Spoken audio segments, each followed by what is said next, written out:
Eu não podia deixar passar esse assunto, que é um assunto que interessa para todo mundo, mas vou falar sobre o Brasil e sobre esses aumentos recentes de combustível que oscila a cada pouco, conforme o câmbio, né? É um dos itens que faz com que tenha essa oscilação, desde que implantaram esse PPI, que na verdade é o preço de paridade internacional. Tive que fazer uma colinha aqui porque peguei uma aula de geopolítica e eu tenho que fazer uma colinha para poder passar para vocês. Desde quando surgiu isso aí, gente? Se eu não me engano, acho que foi entre 2016. Depois que a Dilma foi deposta do cargo, assumiu o Michel Temer, né? O ex-presidente do Brasil, que teve a grande ideia de criar um programa de reajustes de preços que não interferissem na composição administrativa da Petrobras, sem afetar seus resultados. Engraçado, né? Se eles vão almejar ter tantos bilhões de lucro por ano, eles vão ter esse lucro, nem que seja amarra, alguém vai pagar. Não vai sair dos bolsos deles, vai sair do povo, né?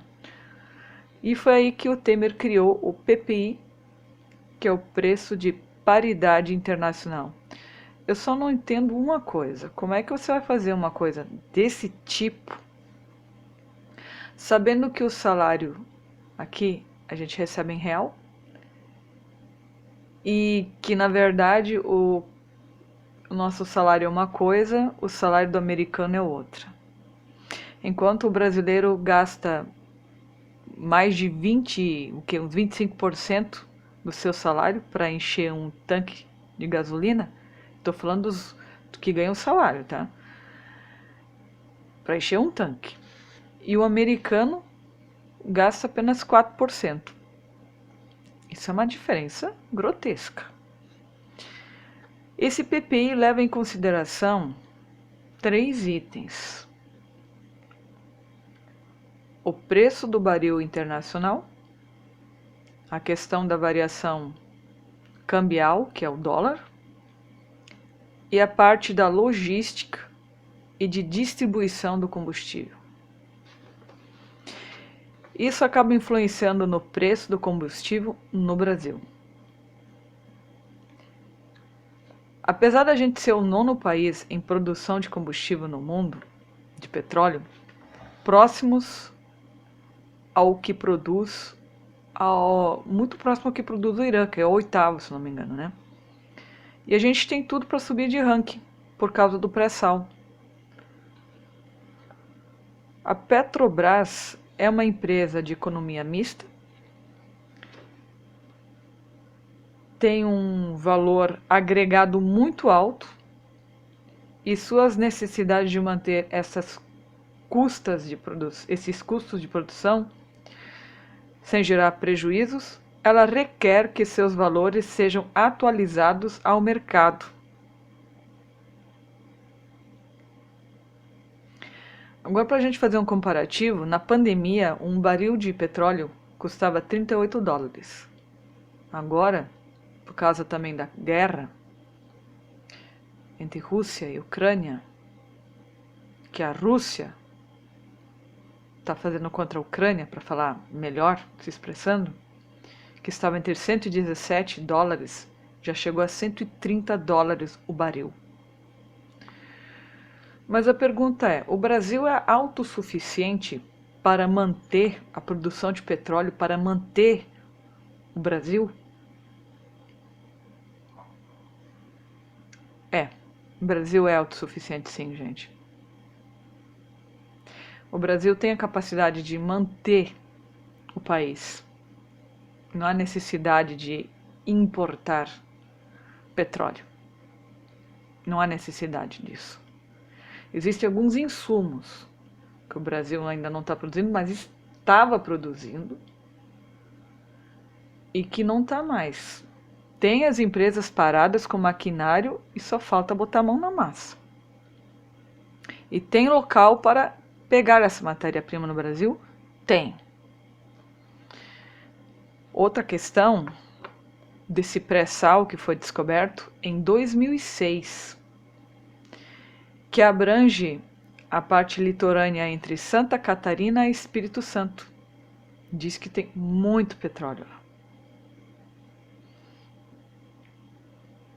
Se no ano de 2019 a gente exportou 410 milhões de barris de petróleo para a China, que é aquele petróleo mais pesado, que é utilizado para fazer asfalto, borracha e outros produtos, a gente acabou importando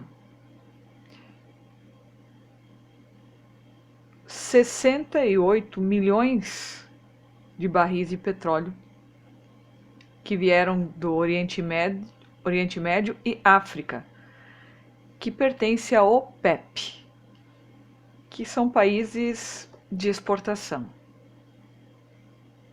Esse petróleo que a gente importou, ele é mais leve, é mais refinado, como gasolina e diesel. Agora vem a pergunta do milhão. Quantas refinarias o Brasil possui? O Brasil possui 17 refinarias, tecnicamente obsoletas, velhas, com falta de modernização.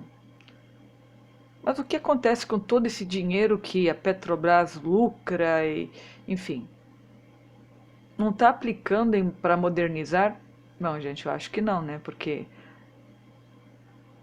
se aplicassem para melhorar essa infraestrutura que já existe, as coisas não estariam do jeito que estão. Sendo que das 17 refinarias, 13 pertencem à Petrobras. E não se esquecendo que a Petrobras comprou as fábricas de fertilizante que existiam no Brasil e desativou elas. Interessante isso aí, né, gente? Gente, isso é verdade, gente. Isso não é mentira, não. A última que foi desativada foi no Paraná, foi lá para Paraná, Curitiba. Foi a última. Essas empresas possuem todo o maquinário para produzir fertilizante. Havia mão de obra. O Brasil tem como ter a matéria-prima e tudo aqui mesmo. A gente não precisa comprar de fora, a gente pode tirar nós mesmos aqui, gerar mais empregos.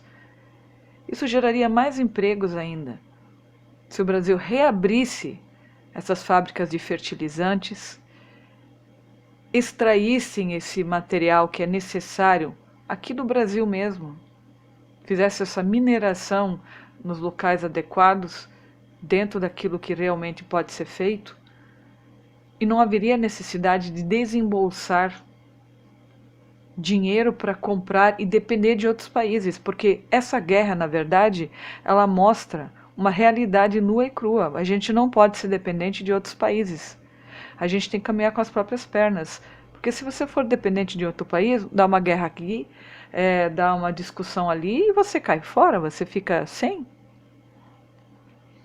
Então, a Petrobras, por ter 13 refinarias das 17, que apenas 4 pertencem a outras empresas, ela é responsável por 98% do refino no Brasil. A infraestrutura, onde é distribuída por caminhões, a logística, que muitas vezes é inviável, né?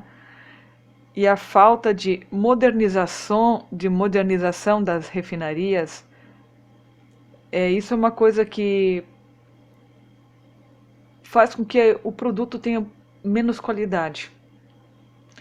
Então, se fosse feita uma modernização nessas refinarias, que traria um produto de maior qualidade,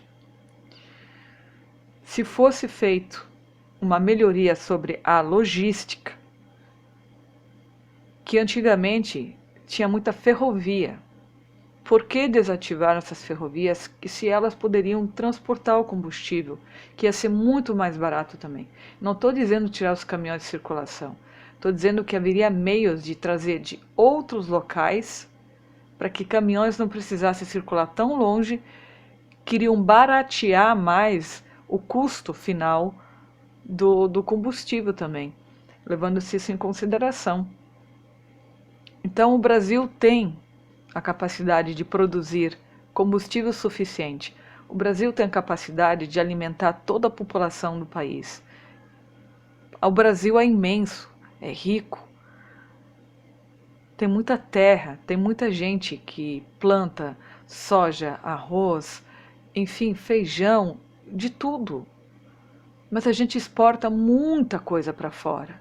Eu acho que a gente deveria primeiramente colocar dentro do nosso, deixar aqui dentro do país o que é necessário. Se sobrar bastante coisa, se vende, se não, não se vende. Eu acho que a economia brasileira, ela não pode ser refém de outros países. A gente precisa rever esses conceitos e fazer com que o Brasil possa ser totalmente independente e ter o poder de se sustentar. Mas enquanto tiver roubalheira, enquanto tiver gente colocando dinheiro no bolso, que ainda tem muita gente desviando dinheiro, infelizmente isso não acabou não, gente. Isso só está sendo colocado embaixo dos panos.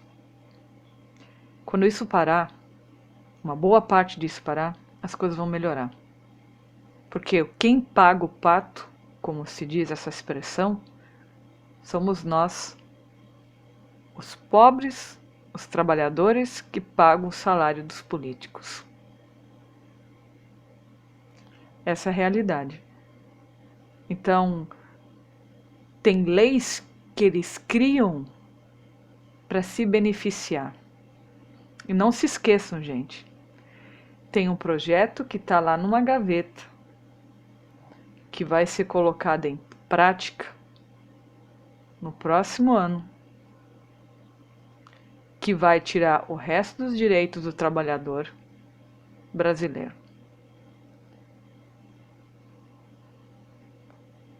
Na hora de votar, gente, a gente vai fazer a diferença.